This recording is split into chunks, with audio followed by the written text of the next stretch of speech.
Magandang buhay mga kawaw. Usapang labandero po tayo ngayon. Maglalaba tayo ng helmet na Ibo. Nalalaban ba ang Ibo helmet? So, tuloy-tuloy na po tayo. Tayo po ay magde-demo kung paano kalasin muna. Ito po ay the vlogger's choice. Usapan natin later on din yan. Bakit siya tinawag na vlogger's choice. Dati hindi ko po alam ito. At ako'y nervous na nervous dahil nga mahirap magbalik, pero aking nilaksan ang loob ko kanina dahil talaga pong hindi maiwasan nagkakaamoy siya ang helmet. Nagamit pa po ako ng towel pero yung pawis ng pisngi, yan o, dito ko nagsimulang ma-discover kung paano. Yan o, ito pala dito lang tatanggalin yan, naka ano lang po yan. Tapos doon ay may mga clip. Meron po siyang clip sa loob, yan o. Yun to. So yun. Ano nga ba siya? Ilulusot lang natin ito dito. Ilulusot natin yun.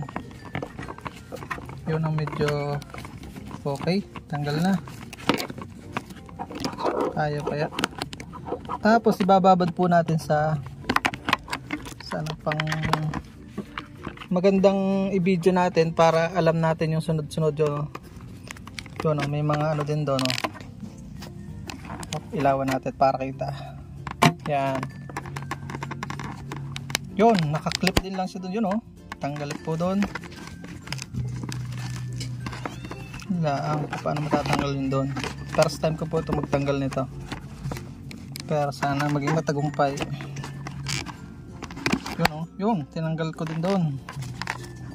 Lahat po nung ano lang naman, itong outer cover ang tatanggalin natin.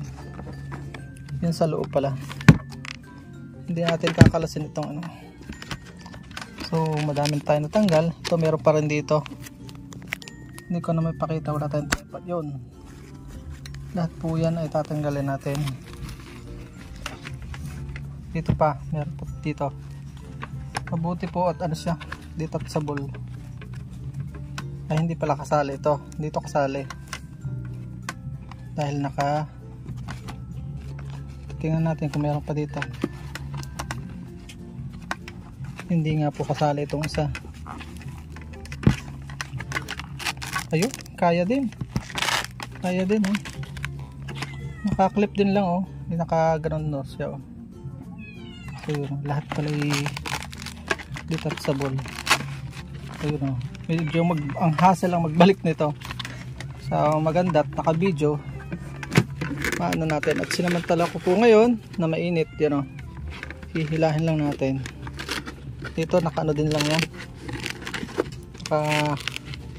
Dikit lang yan dito.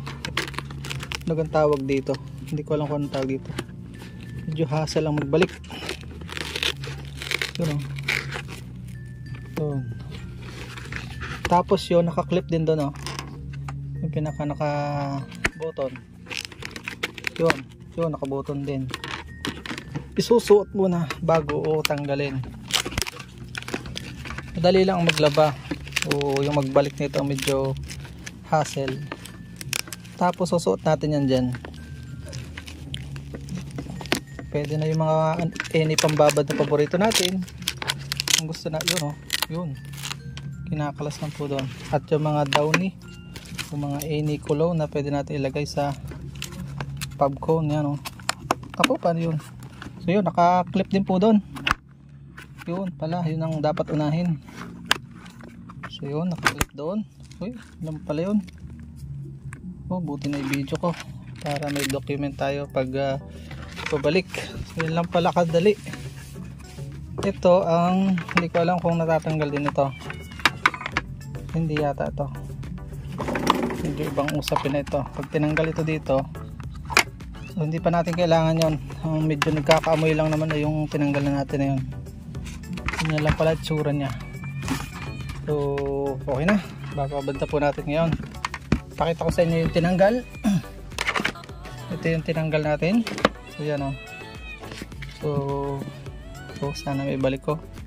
Yun lang pala yung clip na yun. Kailangan match dun sa tinanggalan natin. Tapos ito yun sa tok-tok. So, bababad na po natin ngayon. Tara, maglabandero muna tayo ng helmet. Ang gagamitin ko po itong Sharp na Fabcon. Lagyan lang po natin para mas mabango.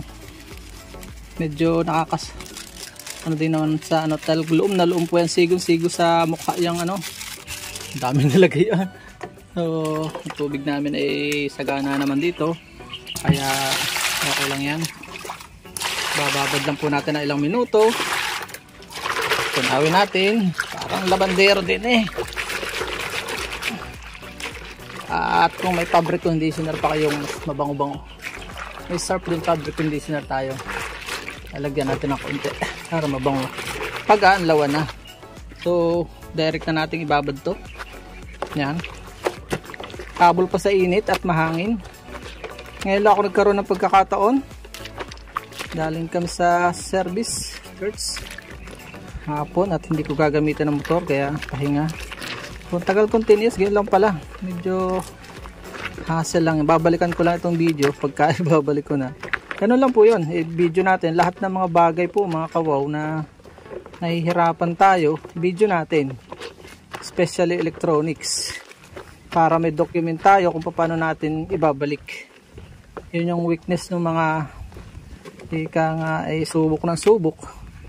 Hindi naman katulad kung hindi expert. Pag mga hindi expert tayo, dokumento natin. Nakatulong pa po tayo sa kapwa. Nakapag-vlog tayo. You know. Yan o. Bababad natin na konti. First time ko siyang labhan at ibablog natin yung Vlogger's Choice. Bakit Vlogger's Choice yung Evo?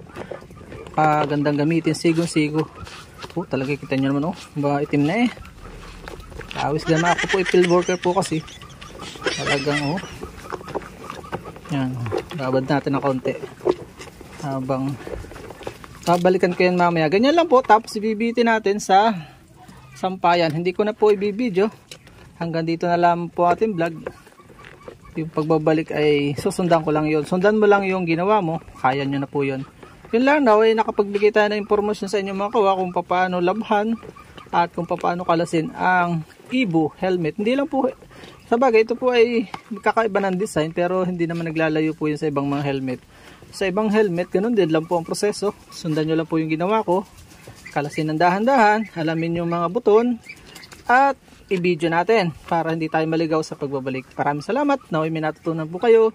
Huwag niyo pong kalimutang mag-subscribe kung nais nyo ng mga wisdom na mapupulot sa mga videos ng ating mga kababayan. Maraming po salamat.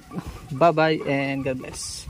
Anlawan na po natin yan at ating ipapabric conditioner para mabas mabango. Hanggang dito na lamang po muna ating vlog.